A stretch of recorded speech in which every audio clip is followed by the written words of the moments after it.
ప్రియాతి ప్రియమైన మిత్రులారా, భగవద్బంధువులారా, నేను నా అనుభవపూర్వకంగా నేర్చుకున్న జీవిత పాఠాన్ని, జీవిత సత్యాన్ని మీ అందరికీ తెలపాలి అనేటటువంటి సదుద్దేశంతో ఈ ఆడియో చేస్తున్నాను. మనము నిత్య జీవితంలో మన జీవితానికి కొన్ని దశలు ఉంటాయి కదా. బాల్యము, యవ్వనము, వార్ధక్యము, వృద్ధాప్యము అని. అయితే బాల్యంలో 15 సంవత్సరాల వరకు వాళ్ళు ఉండే లోకం కానీ, వాళ్ళకు ఒక పసితనం లాగానే ఉంటారు. మనం ఏది చెప్పినా కూడా వాళ్ళంత సీరియస్గా తీసుకొనలేని వయసు అది. సో నేను చెప్పే విషయం 15 సంవత్సరాల నుంచి సీరియస్గా, ప్రతి ఒక్కరూ సీరియస్గా తీసుకునే విషయం. కొంతమంది అదృష్టవశాత్తు సంపన్నుల ఇంట్లో పుడతారు, కొంతమంది మధ్యతరగతి వాళ్ళ ఇంట్లో పుడతారు, కొంతమంది లేని వాళ్ళు బీద స్థితిలో ఉన్న వాళ్ళ ఇంట్లో పుడతారు. ఏదేమైనా 15 సంవత్సరముల తర్వాత మన యొక్క జీవితాన్ని ఒక సక్రమమైనటువంటి బాటలో తీర్చిదిద్దుకునేటటువంటి అవకాశం మన చేతిలో ఉంది. ఎట్లా అంటే, సంపన్నుల ఇంట్లో పుట్టినా, మధ్యతరగతి కుటుంబంలో పుట్టినా, బీద స్థితిలో పుట్టినా కూడా ప్రతి ఒక్కరూ చదువుకునే టైంలో మంచిగా చదువుకొని ఉద్యోగం చేసినా సరే, చదువుకోలేని స్థితి వాళ్ళు కష్టపడి ఏదైనా ఒక వృత్తి ఒక టార్గెట్గా తీసుకొని వాళ్ళు ఎవరైనా కూడా తనకంటూ తన సొంత కష్టంతో వాళ్ళు 35 సంవత్సరాలు వచ్చే వరకు చదువు పూర్తి చేసుకొని కానీ, కాయ కష్టం చేసైనా కానీ, ఏదైనా కానీ వాళ్లకు బ్యాంకులో వాళ్ళకంటూ ఏ ఒక్క నయా పైసా అప్పు లేకుండా, ఈఎంఐలు కట్టకుండా వాళ్ళ బ్యాంకు బ్యాలెన్స్ ఒక 40 నుంచి 50 లక్షల వరకు ఉండాలండి.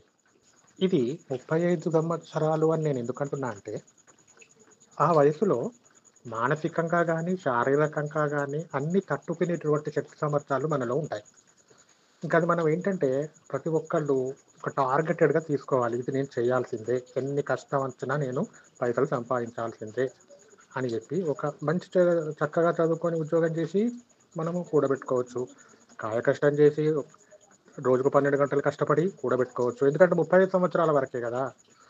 అలా కూడబెట్టుకున్న తర్వాత దాని తర్వాత జీవితం ఏదైతే ఉంటుందో అది చాలా ఆనందదాయకంగా ఉంటుందండి. మొదలు కష్టపడి చివరకు ఆనందంగా ఉండటమే మనిషి చేసేటటువంటి తెలివైన పని. ఇప్పుడు నేను ఇంకో విషయం కూడా చెప్పదలుచుకున్నాను.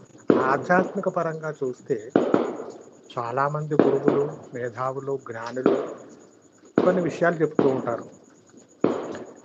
అవన్నీ నిజమే, కరెక్టే. నువ్వు శరీరం కాదు, ఆత్మవి, నువ్వు ఇలా ఉండాలి, అలా ఉండాలి అని చెప్తుంటారు. కానీ మనమైతే ఏదైనా చీమ చిటుక్కుమన్నా కూడా మనకైతే బాధ వేస్తుంది కదా. ఎవరేమన్నా మన మనసుకు మానసికంగా బాధ అవుతుంది, శరీరానికి ఏదైనా దెబ్బ తగిలినా మనం అనుభవించాల్సింది మనమే. కాబట్టి ప్రతిదానికి శిక్షను కానీ, ఆనందాన్ని కానీ మనం ఈ శరీరంతోనే అనుభవించాలి. కాబట్టి దీనికి ఈ శరీరంతో ఉన్న మనము ఆనందాన్ని అనుభవించాలి అని అంటే మొట్టమొదలు మనకు ధైర్యం కావాలండి.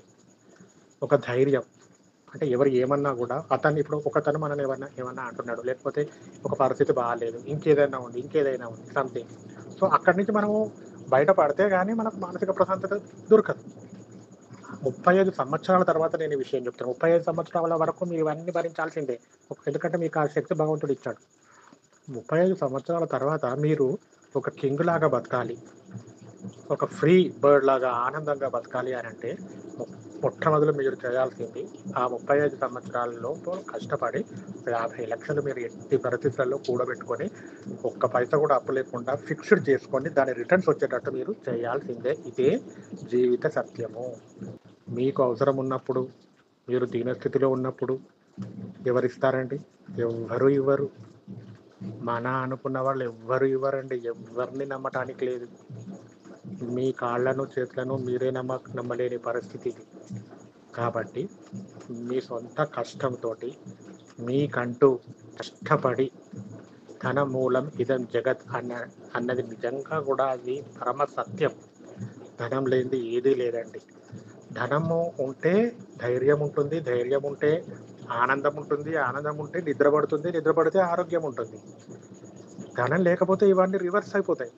ధనం లేకపోతే ధైర్యం ఉండదు. ధైర్యం లేకపోతే ఆనందం ఉండదు. ఆనందం లేకపోతే ఆరోగ్యం సరిగ్గా ఉండదు. ఆరోగ్యం సరిగ్గా లేకపోతే నిద్ర సరిగ్గా పట్టదు. ఇవన్నీ మనం అనుభవించాల్సి వస్తుంది. భగవంతుడైనా కూడా మనము భగవంతుని శరణు కోరాలి. భగవంతుని అనుగ్రహం మనకు ప్రాప్తించాలి అన్నా కూడా ఫస్ట్ మనకు మానసిక ప్రశాంతత ఉండాలండి. కాబట్టి 35 సంవత్సరాల వరకు కష్టపడి డబ్బు సంపాదించండి ఎట్ ఎనీ కాస్ట్.